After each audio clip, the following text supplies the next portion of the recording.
السلام علیکم۔ وعلیکم السلام۔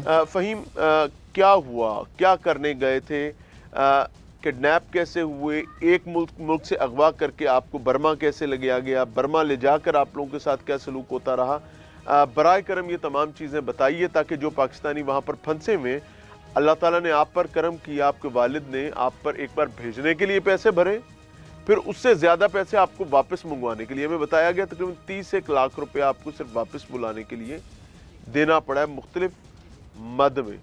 تو کیا ہوا، کیا کرنے گئے تھے، آپ کی کہانی آپ کی زبان۔ بسم اللہ الرحمن الرحیم۔ پہلے تو اللہ تعالیٰ کا لاکھ لاکھ شکر ہے کہ انہوں نے مجھے ایک نئی زندگی دی ہے، ٹھیک ہے، کہ ایک بڑی فیملی میں دوبارہ لا کے مجھے بٹھا دیے۔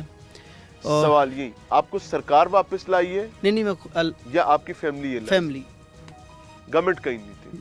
گورنمنٹ نہیں تھی۔ اچھا جی۔ تو دوسری بات یہ کہ میں یہاں سے نا تھائی لینڈ وزٹ پہ گیا تھا، تو ایز پاپا نے کہا تھا کہ پاپا کے ایک دوست ہیں، ٹھیک ہے، ان کا ایک بیٹا ہے، وہ پہلے جا چکا تھا برما میں، کام کر کے آیا تھا، مجھے کوئی آئیڈیا نہیں اس کے بارے میں کہ وہ کام کر کے آیا ہے کہ نہیں آیا، ٹھیک ہے۔ تو پاپا نے مجھے یہ کہا تھا کہ لڑکے سے مل لو، تو پھر ہم آگے جو بات ہے نا وہ چلاتے ہیں، آپ کی جو ویزے کی ہے یہ وہ جو بھی ہے، جو ایجنٹ ہے اس سے مل۔ جی اس سے مل لیں۔ ٹھیک ہے۔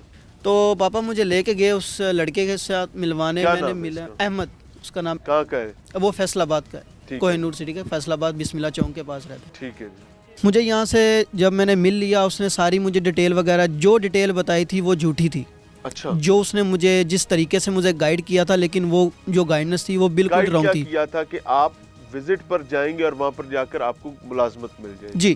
ملازمت کس کمپنی میں بتائی؟ ملازمت اس نے مجھے یہ کہا تھا کہ آپ کو نا ایک کال سینٹر میں لے کے جایا جائے گا، کمپنی کی رہائش ہوگی، کھانا پینا کمپنی کا ہوگا، ٹکٹ کمپنی کی ہوگی، سب کچھ کمپنی کا ہوگا، آپ کو ایئرپورٹ سے بھی کمپنی پک کرے گی، آپ کو جو آپ کا ویزا ایکسٹینڈ ہے وہ بھی کمپنی ہی کروائے گی، لیکن یہ سب کچھ رانگ ہے، سب کچھ غلط ہے، وہاں پہ ایسا کچھ بھی نہیں ہے۔ اچھا، ٹھیک ہے۔ وہاں پہ جب میں تھائی لینڈ پہنچا، پہلے تو بینکاک، تھائی لینڈ جانے کا سارا بندوبست اس نے کیا؟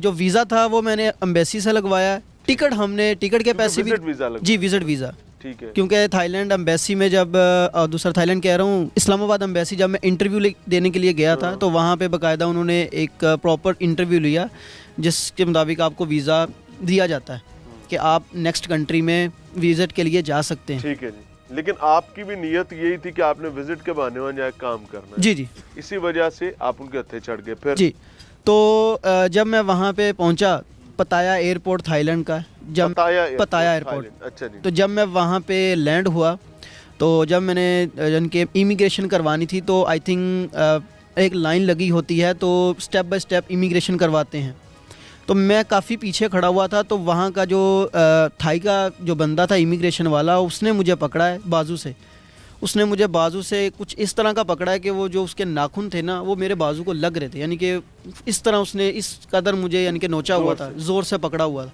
اور وہ مجھے نا ایک خفیہ سا روم ہے وہاں پہ لے گیا، جیسے کہ فار ایگزامپل کوئی بندہ پکڑتے ہیں امیگریشن والے، یہ ہو گیا چرس وغیرہ اس طرح کی جو پکڑتے ہیں نا، یہ والا، وہاں لے گئے۔ تو وہاں اس نے مجھے سمپل سی ایک بات کی ہے کہ آپ کا پاسپورٹ کدھر ہے، تو میں نے اس کو پاسپورٹ دیا، اس نے مجھ سے کوئی کوسچن نہیں کیا، اس نے کچھ نہیں پوچھا، اس نے اسٹیمپ پکڑی ہے، اور اسٹیمپ لگائی ہے پاسپورٹ پہ، اسٹیمپ لگانے کے بعد اس نے پاسپورٹ مجھے دیا ہے، اور مجھے پھر اسی طرح ہی جیسے مجھے پہلے پکڑ کے لے کے آیا تھا ویسے ہی پکڑا اور گاڑی میں دھکیل دیا۔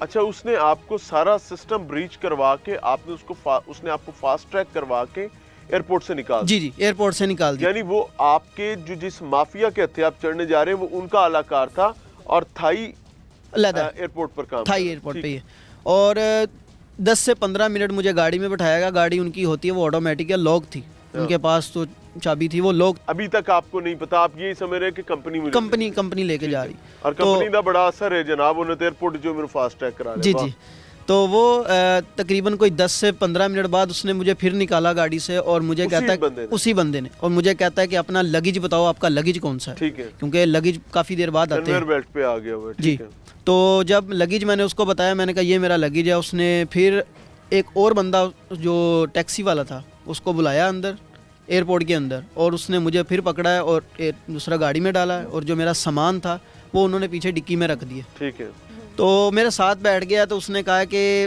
پاسپورٹ دو،